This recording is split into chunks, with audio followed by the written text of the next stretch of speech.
Welcome to Untold Physio Stories podcast, your perfect commute resource with physio failures, successes, interesting cases, and more from the physio and rehab world, with your hosts, Drs. Andrew Rothschild and Erson Religioso. Topical analgesics help patients alleviate pain and reduce discomfort. I recommend and use Helix professional pain relief creams with my patients. Helix has 3 new creams they've added to their line of topical analgesics. Joining their pain relieving cream is Triactive Therapy Cream, CBD Therapy, and CBD Clinical Creams. My patients have been raving about these creams, and that's why I'm offering you an opportunity to try these in your practice. Email my exclusive promo code MMT2 to Helix at helix4, pain.com to receive samples of these new professional pain relief creams and find a medical supply distributor near you. You'll get a starter kit with several samples, patient information brochures, and it's a great way to help patients and grow your practice. Welcome back to Untold Physio Stories podcast. I'm one of your hosts, Dr. E with Modern Manual Therapy, Edge Mobility System, and Modern Rehab Mastery. And my co-host is Dr. Andrew Rothschild with Modern Patient Education. How's it going today, Andrew? Good, Erson. How are you? Good. You're a climber, right? Rock climber? Yes. I've been known to dabble in climbing. Right. Are you a boulderer, or do you do like sport or trad or what? No, I prefer more, like the top rope sport climbing to bouldering. Okay. Well, I was going to say, if you're a boulderer, they say bouldering is the most pure form of climbing. Yes, I guess without a rope, but it's much shorter distances. It is. Well, we just say that here in Western New York because we don't have anywhere to top rope outside. We have to go to Canada or something. We can't, even when we go to Niagara Gorge, we can't top rope there where there's only a bunch of boulders. So, yeah, there's a rock climbing coach who actually started referring me patients. It turns out that as a rock climbing coach and a fitness enthusiast, he started following me on social media several years ago without even knowing I was a climber. So once he realized I was a climber, that was even better. He actually took my online courses and just used it to kind of like just dabble on himself. And then, occasionally he would try like repeated end range loading strategies on athletes he was coaching. And if he couldn't get them better, he started referring them to me. So he referred me this boulderer who was probably at the maybe 10 or 15 up on a boulder.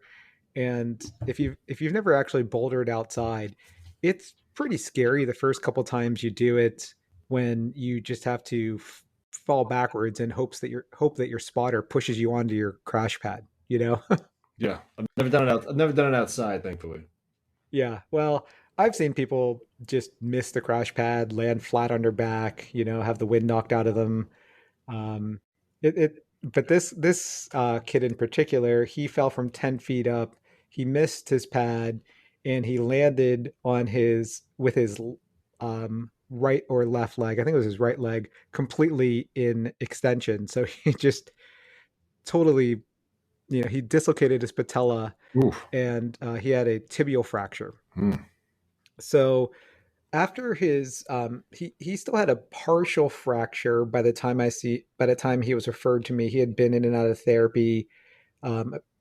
His surgeon had to do surgery to repair his tibia, but the caveat was you need at least 90 degrees of knee flexion. So I thought, oh, okay, well, it's no problem. I could show him how to do this. And the other therapist he was going to, I think, only had given him calf races, from what I understand.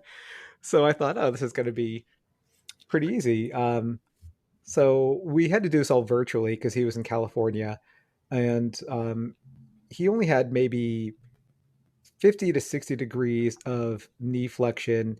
He had pretty high, he wasn't really kinesiophobia, but he had sharp, like 7 to 8 out of 10 pain anytime he got to his end range. I tried, just simple stuff like open chain tibial internal rotation. I made sure that he had a decent amount of hip extension.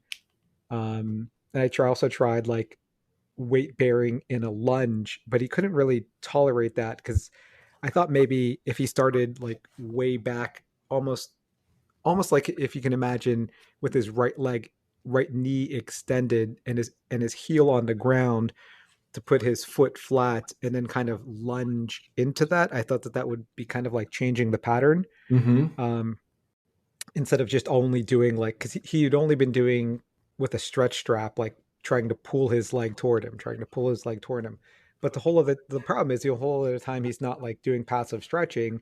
He's pretty much in like an immobilizer that's keeping him into knee extension.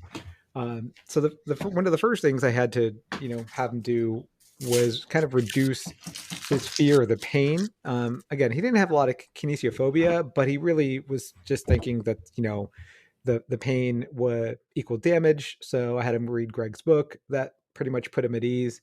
Then I taught him how to do.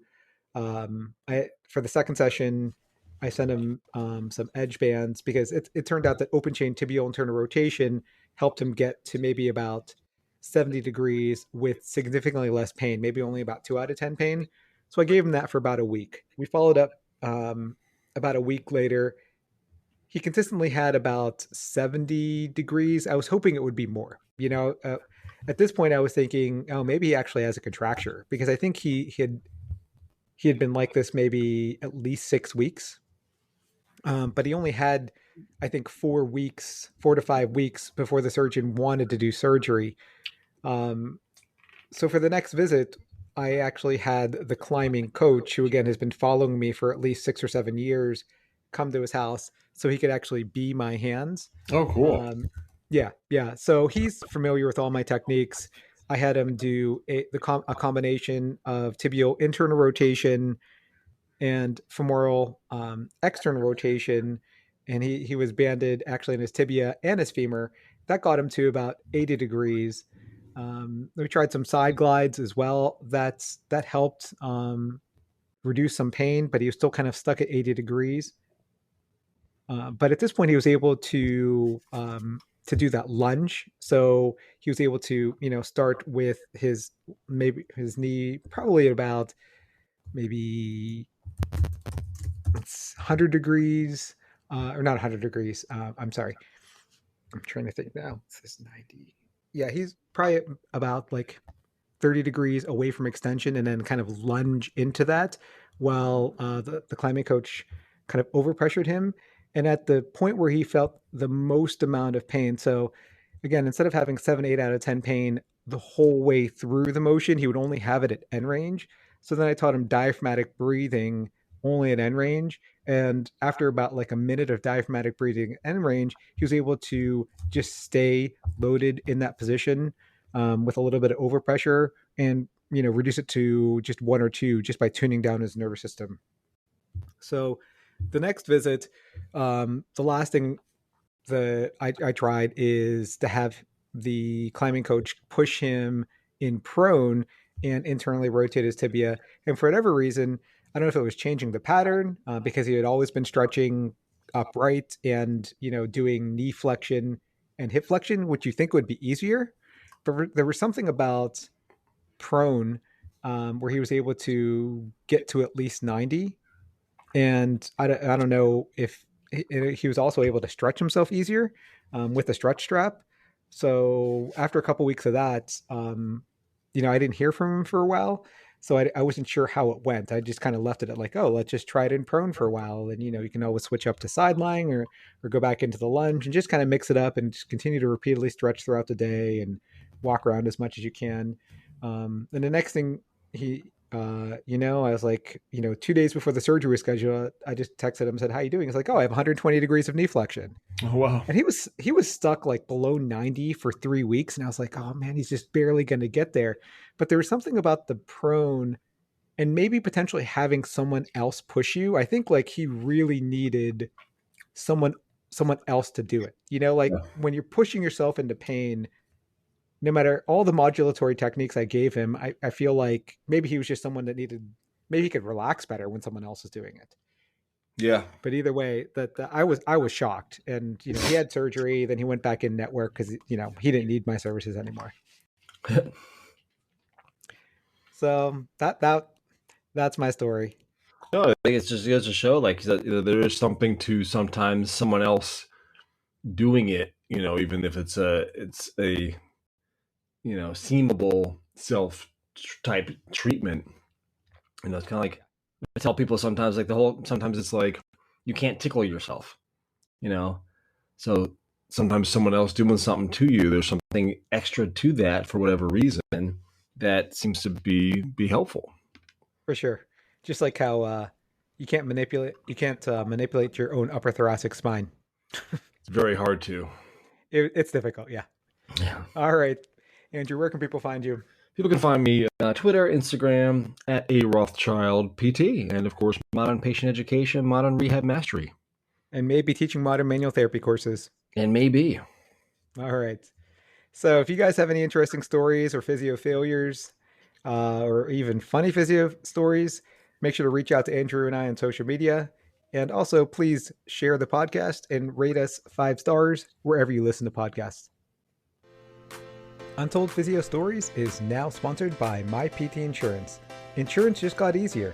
Through continued research, MyPT Insurance has crafted a policy that is economical and provides you with the peace of mind you need. Your extensive education, training, and experience as a PT allows you to assist clients in achieving their personal health goals. By practicing without individual professional liability insurance, you could be placing your career and future finances at risk. Whether you're a student, self-employed, or employed with a company, MyPT Insurance is here to provide affordable insurance coverage while protecting you and your patients. MyPT Insurance's plan also includes mobile coverage, which means it follows you wherever you work in the United States. Employed rates and self-employed rates are available. Visit myptinsurance.com/edge to sign up today.